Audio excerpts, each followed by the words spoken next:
ఒకవైపు కరువు, మరోవైపు కాంగ్రెస్. పెనం మీదికెళ్లి పొయ్యిలో పడ్డట్లయింది తెలంగాణ ప్రజల పరిస్థితి. ప్రభుత్వము అది కాంగ్రెస్ వచ్చిన లేవు మనం లేవు. మూలిగే నక్క మీద తాటి పండు పడ్డట్టు అసలే వర్షాలు సరిగ్గా పడక అవస్థ పడుతున్న తెలంగాణ రైతుల మీదకు కాంగ్రెస్ రాక్షసి పిడుగుపడింది.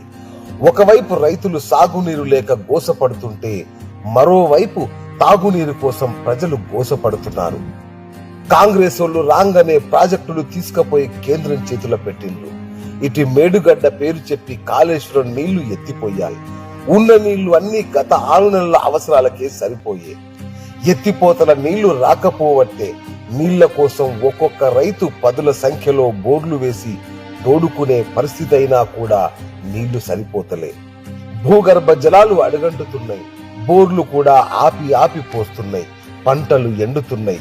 తెచ్చిన అప్పులు ఎట్ల కట్టాలనో తెలవక రైతులు మళ్ళా ఉరికంబాల వైపు చూస్తున్నారు. నా పొలాలు ఎండిపోతున్నాయి చూస్తున్నాయి. 2 మళ్ళీ వేసుకుంటే 2 మళ్ళీ నారు ఎండిపోయాయి. 4 బత్తాలు తెచ్చుకుంటే 10,000 పెట్టి ఇత్తనాలు తెచ్చుకుంటే అవి మునిగే ట్రాక్టర్కి 50,000. ఈతలకాయ మందులకాయ గంగలెత్తివి.